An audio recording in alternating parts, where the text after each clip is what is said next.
Boa noite, a paz seja com todos. Que bom estarmos juntos mais uma vez. Que bênção. Deixa eu só organizar aqui, porque o som está aparecendo aqui no outro celular e aí fica ruim, né? Mas que bom, glórias a Deus. Deus é bom, Deus é fiel e nos dá esse privilégio, essa honra de podermos juntos aprendermos um pouco mais das coisas relacionadas ao reino de Deus. E nós estamos aqui na nossa Escola de Ministérios. A Escola de Ministérios é um mini curso de teologia, é um curso de teologia concentrado. E para quem que é esse curso? Esse curso é para todas as pessoas que querem poder ministrar a sua igreja local com mais propriedade, com mais fundamento.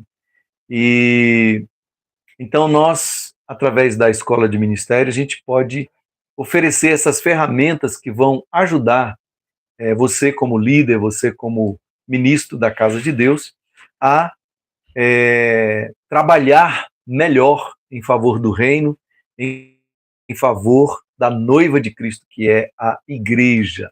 Então sejam bem-vindos todos a essa aula, que é uma das matérias do nosso curso. São 7 matérias, e essa é a primeira matéria, e ela se chama Introdução ao Estudo da Bíblia.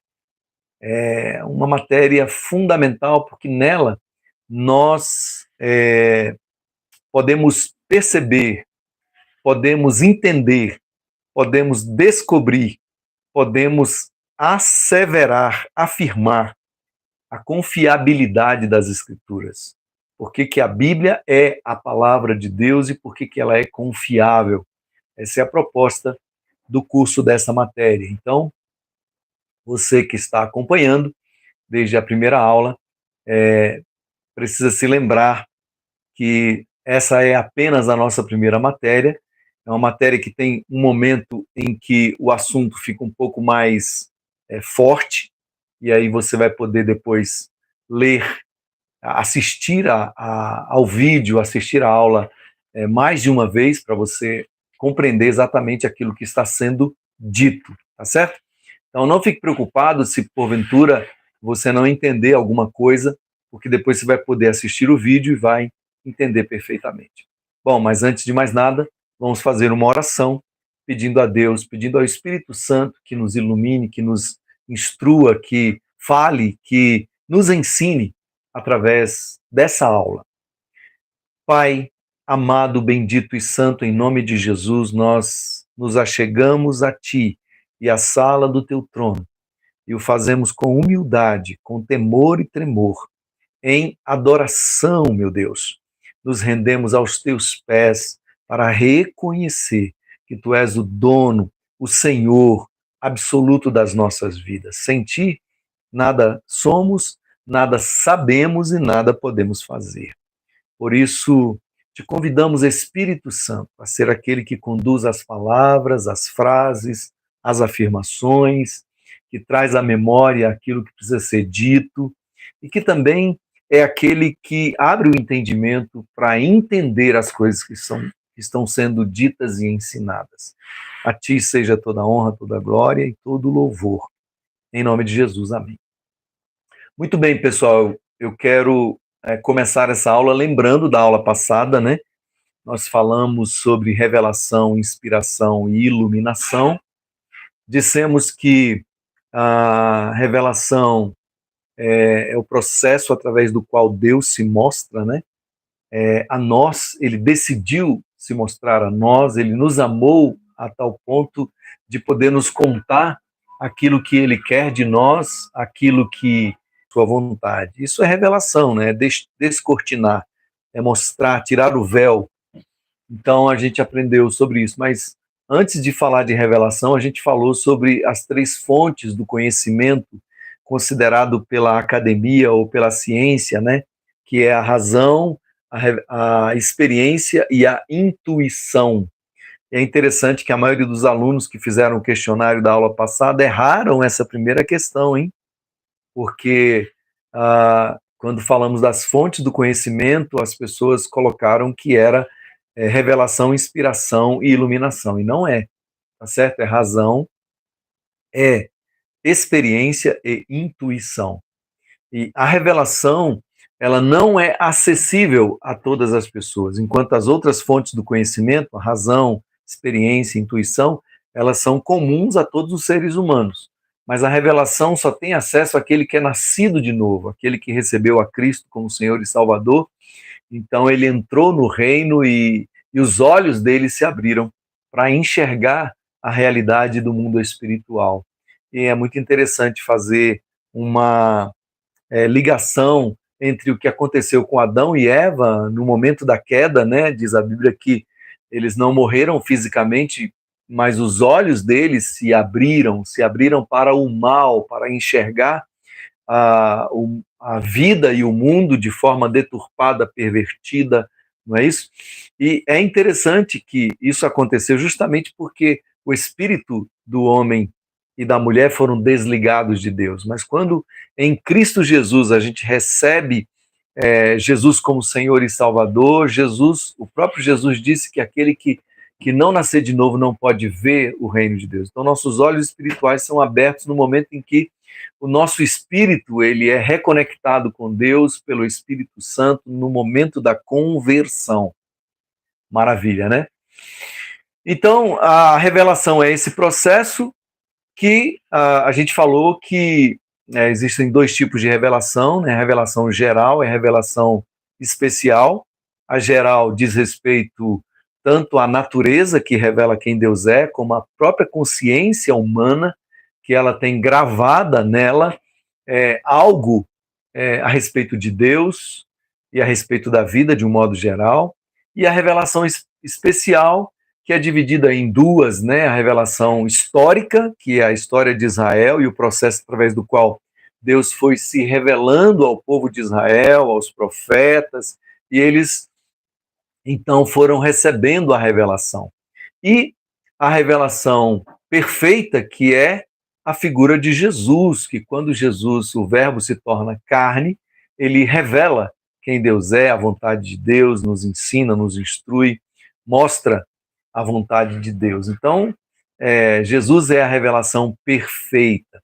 E a soma dessa revelação, a revelação especial, histórica e a revelação perfeita, que é Jesus, elas foram então colocadas num livro nas Escrituras Sagradas. Então, as Escrituras Sagradas, elas são a palavra de Deus de forma escrita, né? Deus inspirou, ou seja, ele soprou na mente de mais ou menos 40 escritores ao longo de 1.500 anos, que moravam em lugares diferentes. O Senhor soprou na mente deles, embora respeitando a personalidade de cada um, a criatividade de cada um, mas o Senhor conduziu os pensamentos e a mente dos escritores para que eles descrevessem a revelação nas Escrituras Sagradas. Então, a Bíblia, como a chamamos hoje, ela é a revelação escrita de Deus, inerrante e infalível. Grave bem isso. É a palavra de Deus inerrante e infalível. E você me perguntaria, por que então a Bíblia é chamada de Bíblia, né? A verdade é que a palavra Bíblia não está na Bíblia. Olha que novidade ruim, né? Alguém poderia até usar isso para dizer que está tudo errado, mas seria uma postura ignorante, leviana, né? A gente chama de Bíblia porque antes da vinda de Jesus, 70 sábios judeus, né, foram reunidos em Alexandria e durante 70 dias fizeram a tradução das escrituras sagradas do Antigo Testamento da língua hebraica e aramaica para a língua grega, tá certo? E essa tradução se chamou Septuaginta, justamente porque Septuaginta tem a ver com a palavra 70, né, a tradução dos 70. Desde então, eles batizaram os livros sagrados dos judeus de Biblos, né, ou de Bíblia, que significa, na língua grega, uma coleção de livros ou um rolo de livros. É por isso que esse nome acabou pegando, né, e a Bíblia passou a ser chamada de Bíblia. Mas todas as vezes que nós estamos falando da Bíblia, nós estamos falando da palavra de Deus e das escrituras sagradas, do conteúdo que está aqui dentro. E pensando nisso, já acabei de te dar uma informação muito importante, né? A Bíblia foi escrita em 3 línguas originais, no hebraico, no aramaico e no grego. Prevalecendo no Antigo Testamento o hebraico, né, com pequenas inserções de aramaico, no livro de Daniel, Neemias, entende? E todo o Novo Testamento foi escrito na língua grega, tá certo? Então esses são os idiomas em que a Bíblia foi escrita. Importante que você entenda que a Bíblia possui uma unidade. Embora ela seja uma coleção de livros, são 66 livros, que foram inspirados, né, que foram escritas por 40 escritores, mais ou menos, ao longo de 1.500 anos. Todavia, a Bíblia possui uma unidade perfeita. Ela tem uma unidade de conteúdo e ela tem uma unidade no sentido de que ela não possui qualquer contradição dentro dela. Ela está unida em torno de um tema maior. Qual é o tema maior da Bíblia? O tema maior da Bíblia é Jesus. É o amor de Deus, é a revelação do amor de Deus através de Jesus Cristo, que veio como Salvador da humanidade pecadora. Então esse é o tema central de toda a Bíblia. De tal maneira que a Bíblia está dividida em 2 partes maiores, que é o Antigo Testamento e o Novo Testamento. Então, nós podemos resumir todo o Antigo Testamento na afirmação: o Messias virá. Olha que frase interessante, o Messias virá. Então, todo o Antigo Testamento aponta para o fato de que virá um Messias, um Salvador da humanidade. Já todo o Novo Testamento pode ser resumido em 2 frases: Jesus, o Messias, veio e voltará. Então, pensa, toda a escritura sagrada, os 66 livros, podem ser resumidos nessas 3 frases. O Messias virá, o Messias veio e voltará. Esse seria, então, o resumo de toda a escritura.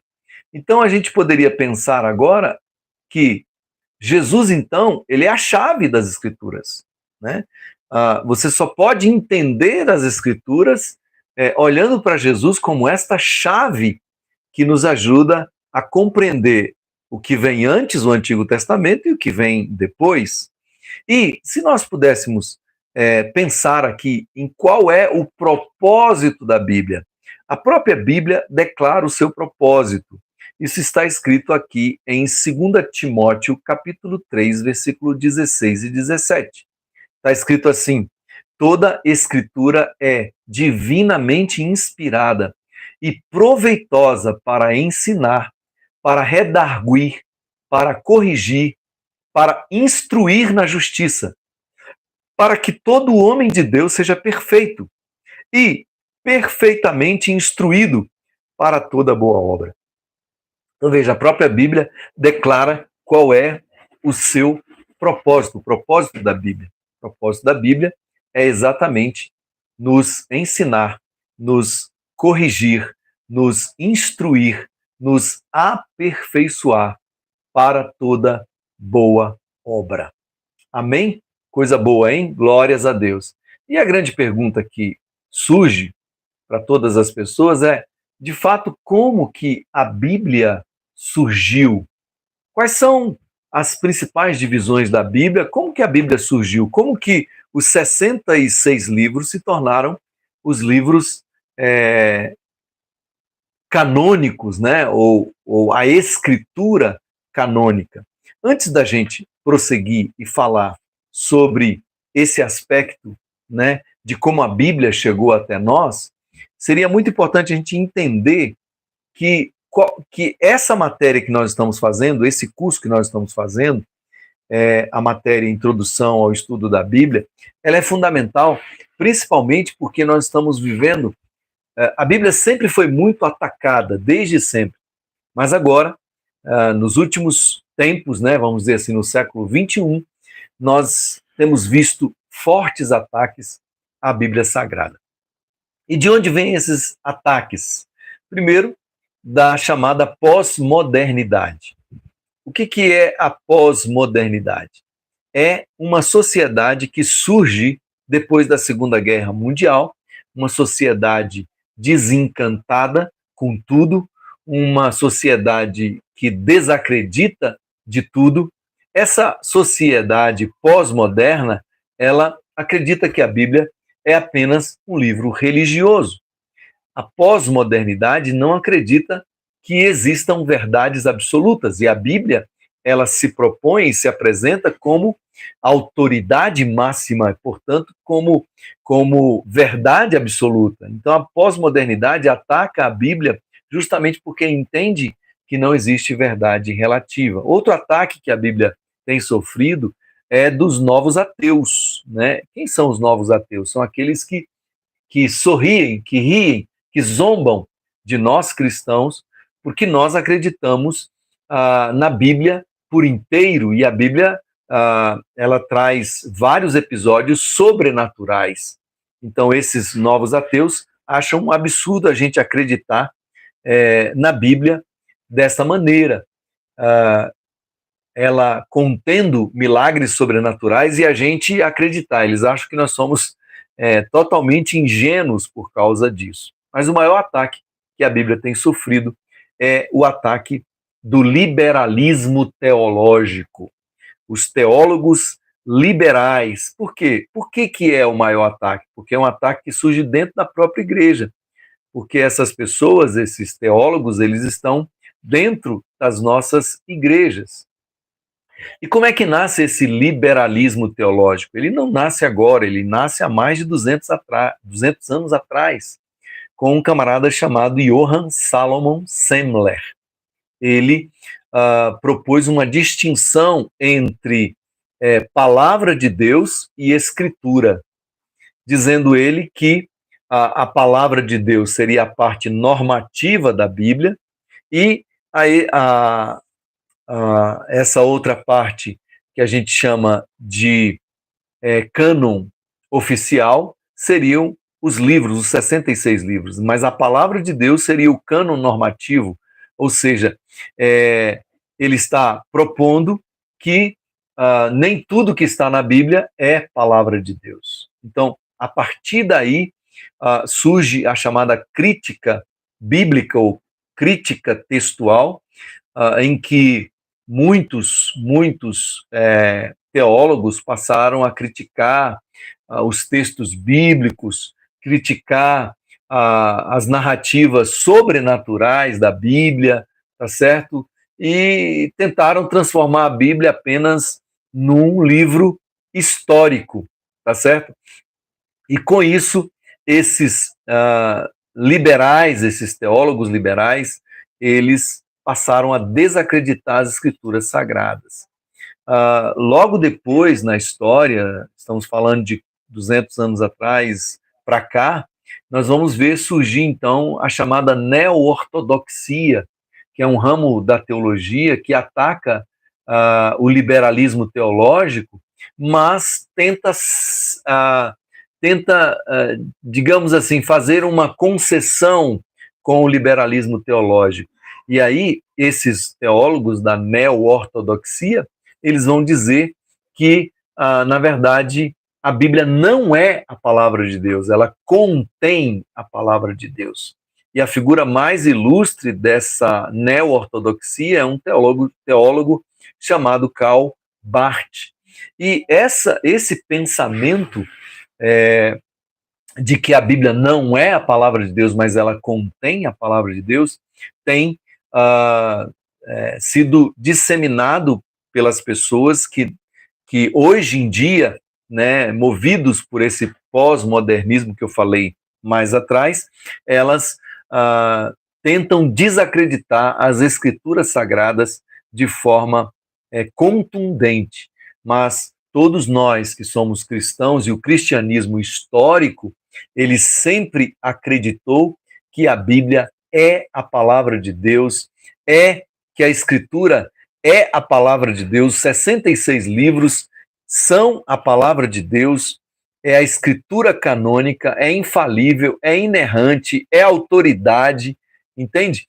E, por conta disso, todas as pessoas que defendem essa visão de que a Bíblia é a palavra de Deus, é inerrante, não é? Infalível, elas são tidas como fundamentalistas. Então, nesse sentido, né, nós que defendemos as escrituras sagradas como sendo a palavra de Deus, somos fundamentalistas. Então, muita coisa tem sido produzida na internet, muita coisa tem sido veiculada nas redes sociais, que são frutos desse pensamento liberal, desse pensamento da teologia liberal, que ataca as escrituras e que tenta diminuir a importância das escrituras. Recentemente, nós vimos um líder evangélico dizer que a Bíblia precisava ser atualizada, no sentido de fazer uma releitura da Bíblia a partir da cultura atual, a partir da cosmovisão da cultura vigente. Isso é, de fato, um absurdo. Nós que somos cristãos fundamentalistas, defendemos que a Bíblia é a palavra de Deus, e não que ela contém a palavra de Deus. Ela é a palavra de Deus, é a escritura sagrada, tanto o Velho quanto o Novo Testamento.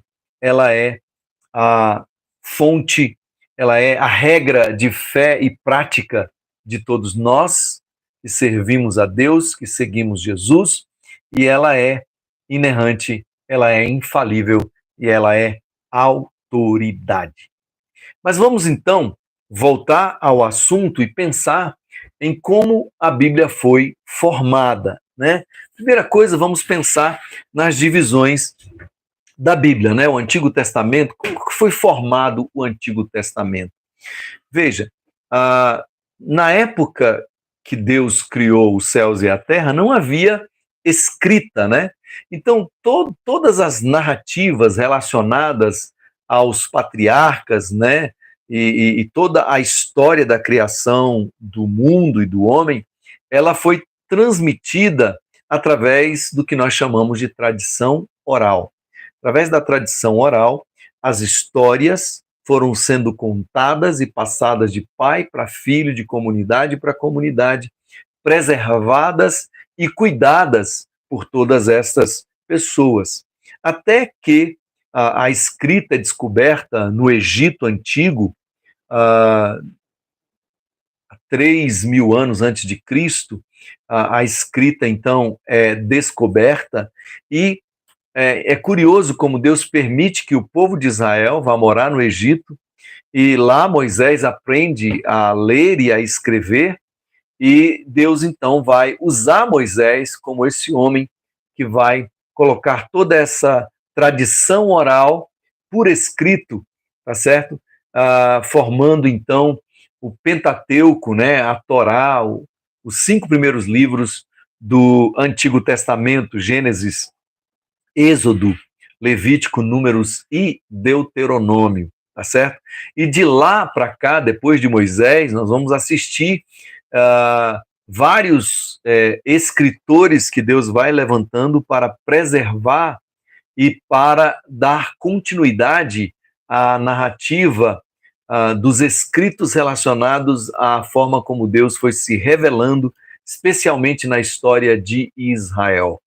Muita das revelações dadas aos profetas, dadas aos reis e grandes líderes de Israel, elas não são escritas propriamente por eles, mas por pessoas ligadas a essas lideranças. E há todo um cuidado de Deus, há todo um trabalhar do Espírito Santo para preservar aquelas escrituras e para que elas continuassem sendo escritas. De tal maneira que os 39 livros do Antigo Testamento, eles foram escritos durante esse longo período de quase 1.500 anos, e você vai percebendo que cada um desses livros vai se encaixando de modo perfeito nesse processo de revelação que Deus vai manifestando na história do povo de Israel. E ele mesmo, o Deus Todo-Poderoso, vai inspirando esses escritores para colocarem por escrito aquilo que Deus estava revelando, quer seja através dos profetas, quer seja através dos grandes fatos históricos de grande impacto na vida de Israel.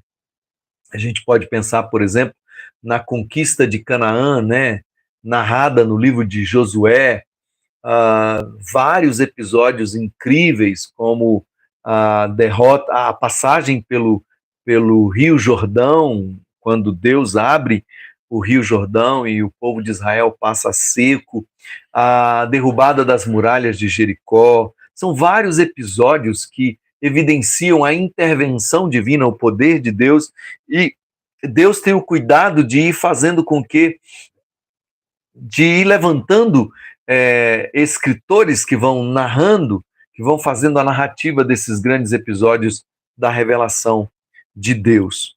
De tal maneira que o cânon do Antigo Testamento, ele já estava formado, né, antes da vinda de Jesus, no final, quando Malaquias foi o último profeta a profetizar, durante aquele período, depois que Deus se cala, quando fala através de Malaquias, até chegar ao período em que João Batista aparece anunciando o Messias, você tem aí um período de 400 anos, onde esse cânon do Antigo Testamento já está formado. E é importante entender que a palavra cânon é uma palavra que foi dada muito depois, já depois de Cristo, né, no século 3, 4, por aí. Essa palavra tem a ver com a ideia de uma vara de medir, uma medida, né, uma regra.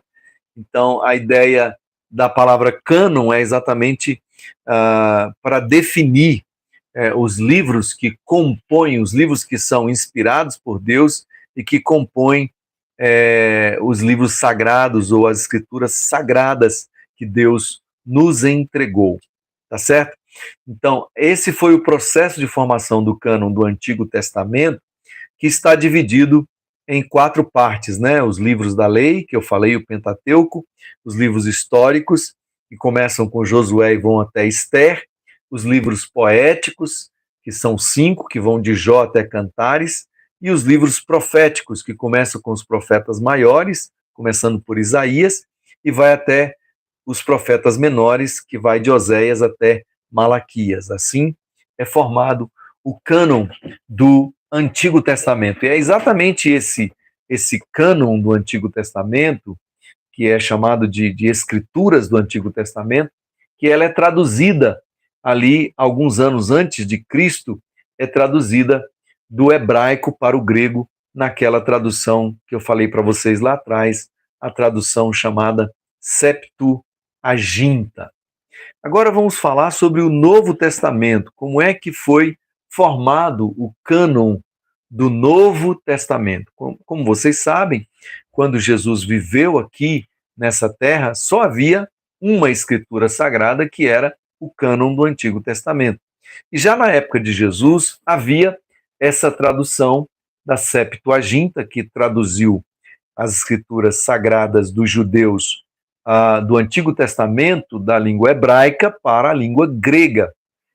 E como vocês já devem saber, mais ou menos no século IV a.C., uns 300 anos antes de Cristo, houve um grande imperador grego chamado Alexandre o Grande, que que conquistou quase todo o mundo conhecido daquela época, e onde ele conquistava, ele levava a cultura grego a cultura grega e a língua grega para essas nações. De tal maneira que quando Jesus nasce sob o Império Romano. O Império Romano derrotou o Império Grego e assumiu o controle do mundo inteiro. Mas o mundo inteiro já havia sido dominado pela língua grega. Então, a língua grega era uma língua falada no mundo inteiro por conta do Império Greco-Macedônico, ou o Império Grego, que dominou o mundo inteiro. Então, em tudo isso nós vemos a mão de Deus, o agir de Deus, o poder de Deus. Por quê? Porque era necessário que o mundo inteiro falasse uma língua para que as escrituras sagradas pudessem ser repartidas, disseminadas, divulgadas pelo mundo inteiro. Então, na época do Novo Testamento, nós temos um mundo que fala grego, mas que é dominado pelo Império Romano. Jesus nasce exatamente nessa plenitude dos tempos, né? A gente pode dizer, eu gosto de dizer isso, quando eu falo de história da igreja, que Jesus nasce no momento crucial da história humana. Por quê? De um lado, o mundo inteiro havia sido, digamos assim, evangelizado culturalmente evangelizado, ou seja, a cultura grega havia sido esparramada pelo mundo inteiro, através de um processo que eles mesmos, os gregos, chamavam de helenização. Então, por meio da helenização, Alexandre o Grande levou a filosofia grega, a cultura grega para o mundo inteiro e principalmente levou a língua grega. Alexandre era fascinado por livros, bibliotecas, então ele criou várias bibliotecas no mundo conhecido, né? E uma delas foi a de Alexandria, que era no Egito, e chamava-se Alexandria justamente por causa do nome dele. Então, esse processo de disseminação da língua grega, tá certo? E da cultura grega, ele vai culminar exatamente com a chegada de Jesus. Só que os romanos, quando vencem os gregos e dominam o mundo, eles também disseminam a sua língua, que é o latim, mas o latim não teve a expressão que o grego já tinha no mundo inteiro. Então Jesus falava grego. Jesus falava grego e também falava hebraico. E também falava aramaico. Agora, que curioso, né? Os romanos, enquanto os gregos investiram na cultura e na língua, os romanos investiram nas estradas. Então, na época de Jesus, as estradas romanas já ligavam o mundo inteiro conhecido. Olha que interessante. Através das estradas, os romanos ligaram todo o mundo. E através da língua, os gregos ligaram todas as pessoas. E Jesus nasce exatamente nesse momento. Porque Deus fez com que toda a história fizesse um processo de confluência, né? Conjugasse tudo, contribuísse para a chegada de Jesus e para que o Evangelho e as Escrituras Sagradas pudessem ser esparramadas pelo mundo conhecido. Então, o Novo Testamento ele se forma também através da chamada tradição oral. Primeiro, os apóstolos ouviram Jesus e eles transmitiram o que Jesus dizia para as diversas igrejas, as diversas pessoas que foram se convertendo ao Evangelho lá pelo ano 35 em diante, né? Quando a igreja ela recebe o poder do Espírito Santo e sob o poder do Espírito Santo, a igreja espalha as boas novas do Evangelho, primeiro para Jerusalém, depois para Samaria, Judéia e depois até os confins da terra. Então, os apóstolos, eles vão fazendo o quê? Eles vão reproduzindo os ensinos de Jesus. E, aos poucos, não é, começam a surgir os primeiros escritos a respeito de Jesus, que são chamados evangelhos, os 4 evangelhos, Mateus, Marcos, Lucas e João, sendo que o evangelho de Marcos foi o primeiro que foi escrito. E quem era Marcos? Marcos era sobrinho de Barnabé, foi discipulado por Barnabé, mas caminhou bastante com Barnabé e bastante com Pedro. Então, o Evangelho de Marcos, ele nasce exatamente da descrição que Marcos faz daquilo que Pedro está ensinando, daquilo que Pedro está pregando. Daí surge, então, o primeiro evangelho, o Evangelho de Marcos, que foi escrito lá pelo ano 70, até entre 70 e 80 depois de Cristo.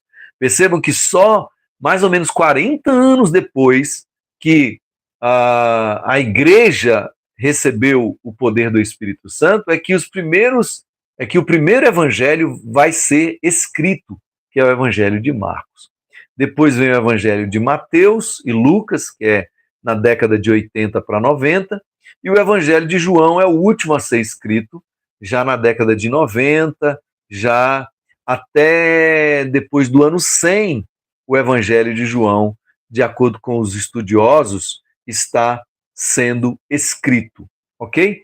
Depois, as cartas, inclusive as cartas de Paulo, muitas delas são escritas antes dos evangelhos. Olha que curioso isso, né? As cartas de Paulo são escritas antes dos evangelhos, porque Paulo sentia a necessidade de fortalecer a fé dos irmãos daquelas igrejas que ele e Barnabé fundaram, ou que ele e Silas fundaram, ou que ele e Timóteo fundaram, ou que ele e Silvano fundaram em suas viagens missionárias. Então o Evangelho, ele vai sendo, o Novo Testamento, ele vai sendo construído, né, ao longo de um processo, né? Agora, o que é curioso observar é que esses escritos, tanto as cartas de Paulo, depois as cartas de Pedro, que são chamadas de epístolas universais, né, Tiago, até Apocalipse, que é o último livro a ser escrito, tá certo? Esses ensinamentos, eles vão sendo difundidos nas igrejas. E, curiosamente, né, as igrejas, elas vão aceitando essas cartas e depois esses evangelhos. Por quê? Porque tanto essas cartas como esses evangelhos, eles têm, se não a assinatura dos apóstolos, eles têm a aprovação dos apóstolos, como é o caso de Marcos, né? Marcos escreve, ele não é apóstolo, mas Pedro é aquele cara que dá a autenticação ao texto de Marcos. Já Mateus escreve a partir da própria observação dele, porque Mateus era discípulo, era apóstolo de Jesus, e Lucas, ele vai, utilizando o livro de Marcos, ele vai fazer uma pesquisa científica sobre todos os fatos e episódios relacionados a Jesus. Então, ele escreve o Evangelho de Lucas e ele tem a autenticação do próprio apóstolo Paulo. O apóstolo Paulo é o principal apóstolo, digamos assim, do cristianismo depois do derramamento do Espírito Santo. O apóstolo Paulo e o apóstolo Pedro eram colunas da igreja. Então, o apóstolo Paulo, ele autentica os escritos de Lucas, e o Evangelho de Lucas e o livro de Atos também foi escrito por Lucas, tá certo? Você vai observar que a primeira parte do livro de Atos conta a história do início da igreja, mas a maior parte do livro de Atos fala das viagens missionárias do apóstolo Paulo. Então, Lucas, ele é autenticado pelo apóstolo Paulo. Então, quando é que a igreja ela vai decidir quais são os livros que fazem parte do cânon bíblico? Ou seja, quais são os livros que são, de fato, inspirados por Deus?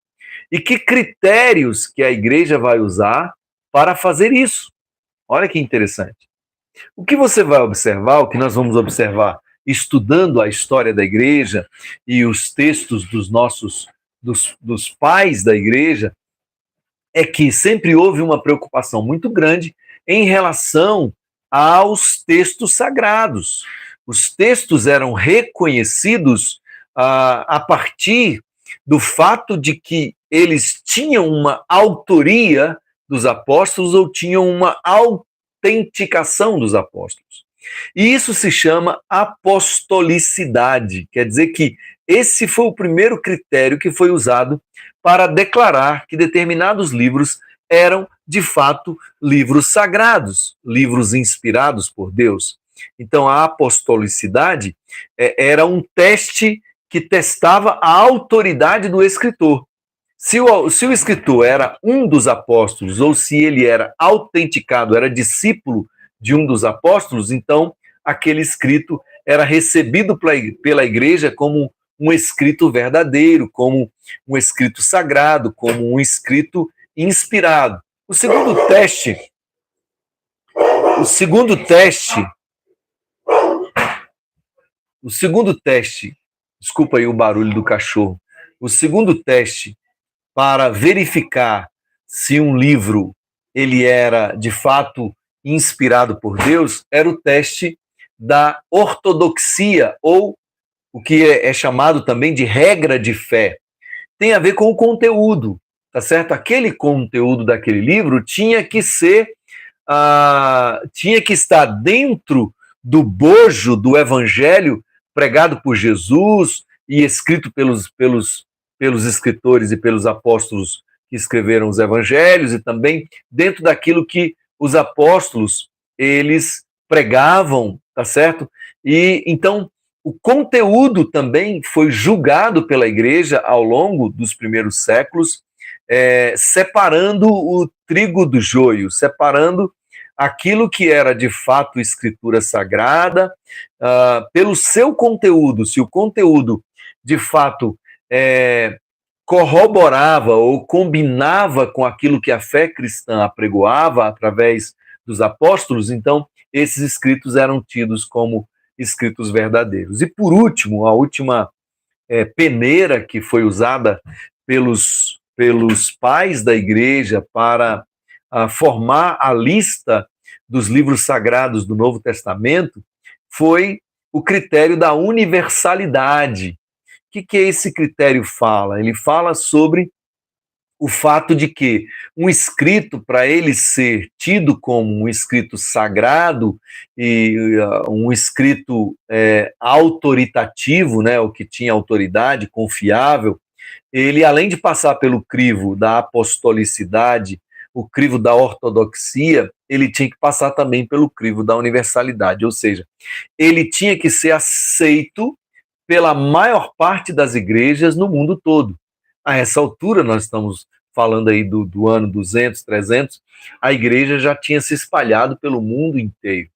Então, se aquele escrito era recepcionado pela igreja em Jerusalém, a igreja em Antioquia, que são as primeiras igrejas, era recepcionado pelas demais igrejas que foram fundadas, como Éfeso, Colossos, etc., as 7 igrejas da Ásia também, se aquele escrito era recebido pela igreja em várias partes do mundo como sendo escrito sagrado, isso fazia com que a igreja colocasse sobre aquele escrito o crivo de ser um escrito sagrado, de ser um livro inspirado por Deus. Como é e por que a igreja vai definir esses 27 livros? Quando é que ela vai fazer isso? Muito bem, lá pelo século II vai surgir um líder na igreja, no seio da igreja, chamado Marcião. E ele começa foi o primeiro a fazer uma tentativa de eleger os livros do Novo Testamento, que seriam os livros sagrados. Ele fala de 11 livros, mas essa tentativa de Marcião, que foi tido como um herege naquela época, porque ele apregoava que a revelação continuava sendo dada, né? Ou seja, não tinha encerrado com o livro de Apocalipse, mas continuava sendo, a revelação continuava sendo dada por Deus. Marcião, ele desperta a igreja, os pais da igreja, para então pensarem sobre uma lista de livros sagrados.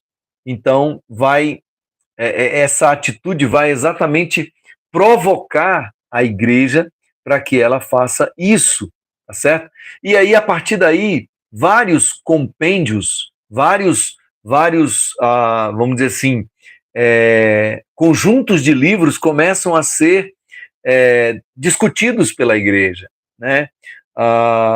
Por exemplo, o bispo Eusébio de Cesareia e o bispo Atanásio, lá no ano 360 depois de Cristo, eles já fazem a afirmação dos 27 livros, que esses 27 livros são, de fato, os livros inspirados por Deus. Então, esse é o primeiro registro dos 27 livros, tá certo? Que, efetivamente, só vão ser definidos, esses 27 livros, já no século IV, depois de Cristo, tá certo?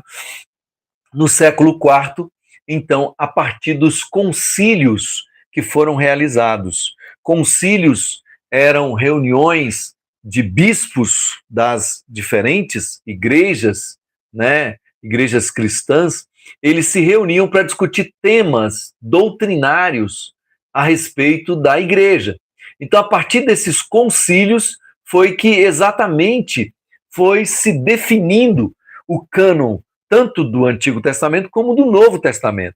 O do Antigo Testamento já tinha sido definido pelos judeus, os próprios judeus já tinham estabelecido o cânon judeu, ou seja, quais eram as escrituras sagradas admitidas pelos judeus, que eram os 39 livros que hoje nós temos na Bíblia, tá certo?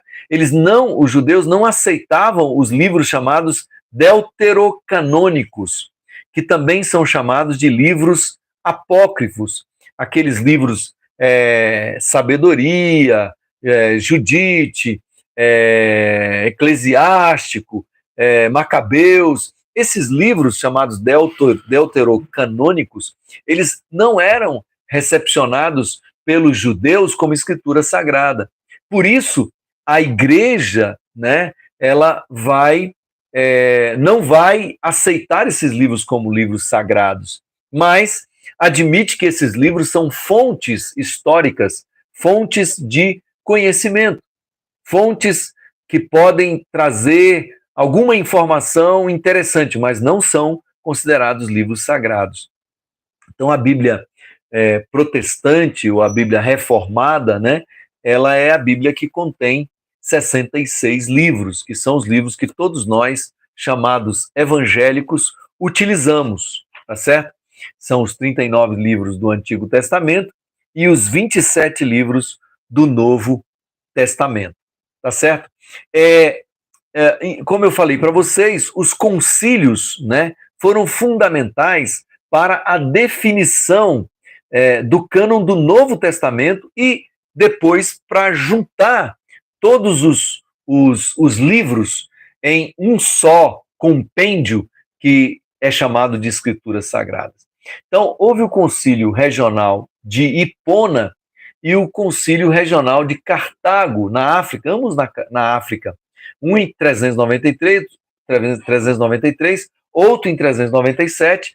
Esses concílios, eles afirmaram os 27 livros do Novo Testamento, tá certo? E, por conta disso, né, desde lá, a gente vai tendo aí as escrituras sagradas definidas a partir desses 66 livros. Somente em 1545, por aí, depois da Reforma Protestante, que a Igreja Católica, então, resolve incluir nos seus livros sagrados esses livros deuterocanônicos dos quais eu falei, que eram admitidos pela Septuaginta, que foi aquela tradução feita pelos judeus da língua hebraica para a língua grega, tá certo?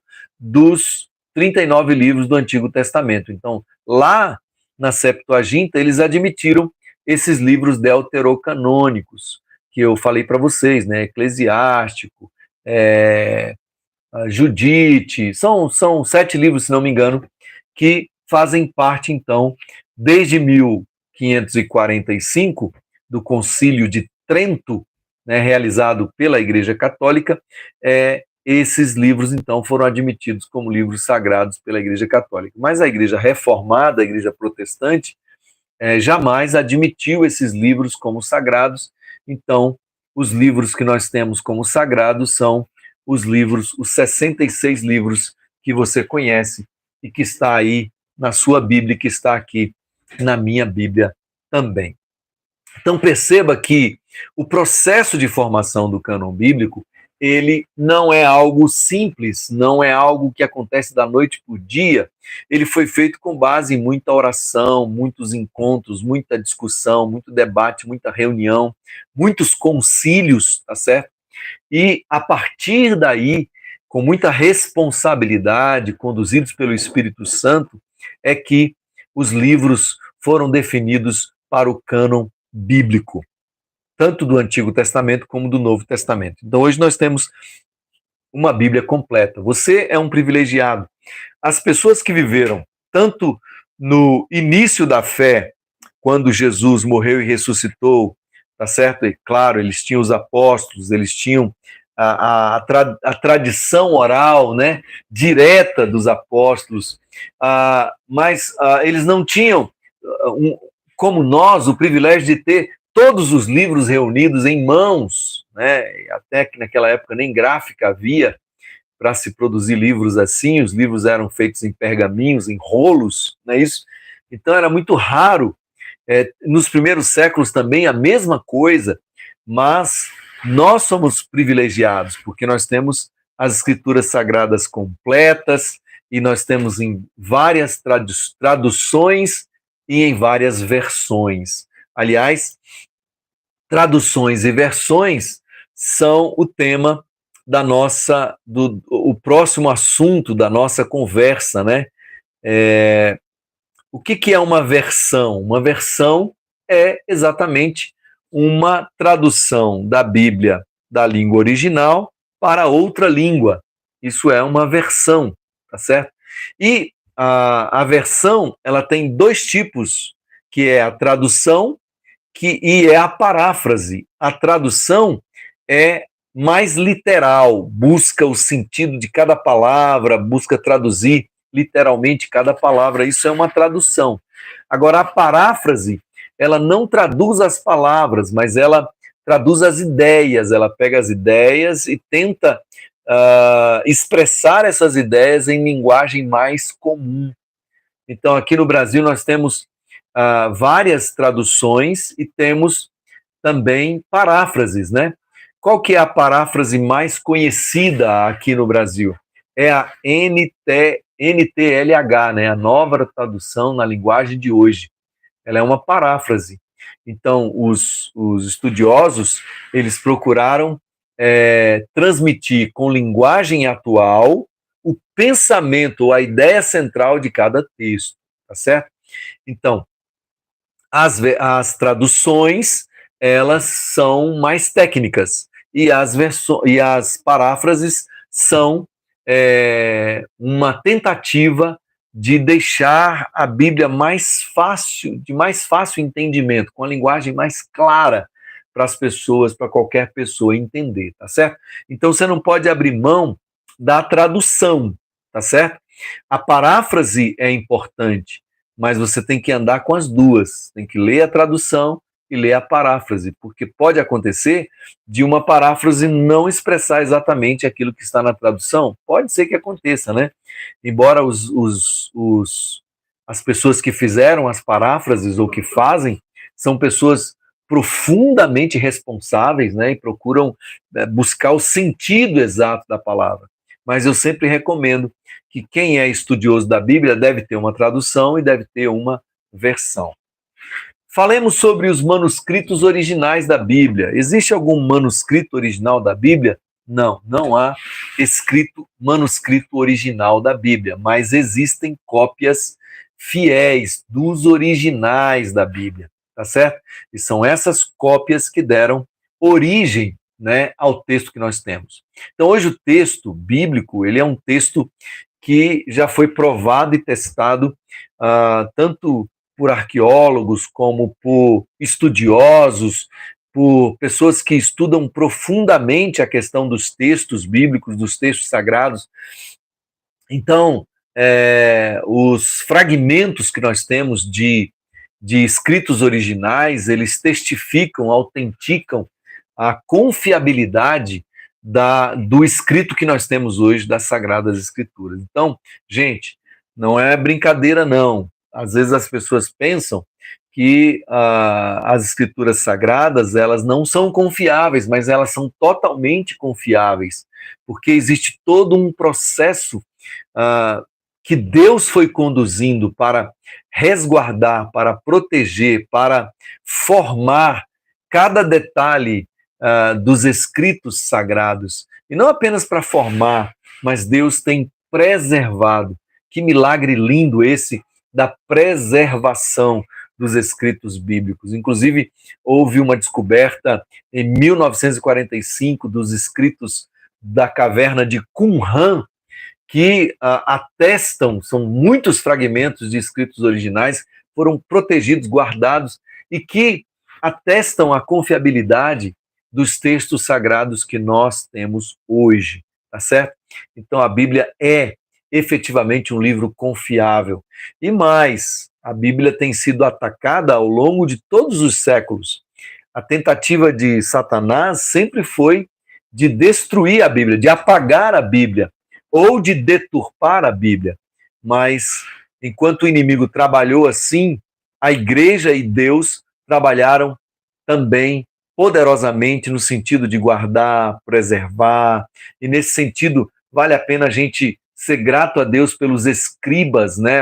As pessoas que escreveram à mão, fizeram cópias perfeitas dos originais, né? Havia toda uma unção, uma responsabilidade, um temor de Deus na vida dos escribas, né, para que os escritos sagrados fossem preservados, para que a nossa fé estivesse firmada e fundada e fundamentada, né, em algo realmente palpável, algo tangível, algo confiável, né? Por exemplo, mais de 5.000 escritos do Novo Testamento existem ainda hoje, né? Fragmentos, como eu estava falando. E esses fragmentos, todos eles atestam os 27 livros do Novo Testamento, os 39 livros do Antigo Testamento, eles atestam quase que 100% de toda a Escritura, tá certo? Mostrando, então, que realmente a Bíblia é muito confiável, porque Deus a preservou, não apenas a inspirou, mas ele também a preservou até os nossos dias, tá certo? Então, amados, eu creio que a gente conseguiu atingir o nosso objetivo hoje, que era de falar sobre a origem da Bíblia e como ela foi se formando ao longo dos séculos, ao longo dos anos, e como se chegou, como foi que nós chegamos a esse compêndio dos 66 livros das Escrituras Sagradas, né? Não foi algo aleatório, não foi algo que alguém impôs, não foi algo que aconteceu da noite para o dia, mas foi todo um processo resguardado e protegido por Deus e por homens que amam a Deus e que por isso lutaram, se empenharam, se dedicaram e se esforçaram para que as Escrituras Sagradas fossem preservadas e chegassem até você e até a mim. Então, a Deus seja toda a glória, né? Hoje, se você olhar aqui na minha biblioteca, você vai encontrar várias versões da Bíblia, várias traduções da Bíblia, tá certo? Em várias línguas diferentes. Eu tenho traduções aqui direta do grego, do hebraico, eu tenho a Bíblia em hebraico, enfim, eu sou um colecionador de Bíblias, né, de traduções, de versões, e a gente faz isso justamente para comparar uma coisa com a outra e perceber como que as Escrituras Sagradas são, de fato, um livro perfeito, é a palavra de Deus infalível, inerrante e a nossa única autoridade de fé e prática. E você que está fazendo esse curso precisa ter essa compreensão, precisa rever essa aula para você entender todo esse processo, para que você tenha fundamento quando você defender as escrituras sagradas, porque há muita gente por aí falando muita bobagem, há muita gente por aí tentando desacreditar as escrituras sagradas, há toda uma movimentação do inferno para fazer as pessoas desacreditarem naquilo que as escrituras sagradas dizem, mas eu e você continuaremos fundamentados nessa palavra. Foi o próprio Jesus quem disse que aquele que ouve, que aquele que pratica as minhas palavras é um homem prudente que edifica a sua casa sobre a rocha. Então nós continuaremos edificados, plantados, estruturados, fundamentados nas escrituras sagradas. Amém, queridos? Então, que Deus possa abençoar a tua vida, que Deus possa te fortalecer, que Deus possa te capacitar para que você seja um homem da palavra, uma mulher da palavra, alguém que ame as escrituras sagradas, alguém que viva por essas escrituras e morra por essas escrituras, porque são elas que nos conduzem à vida eterna. Deus abençoe a tua vida, até a próxima aula, se Deus quiser.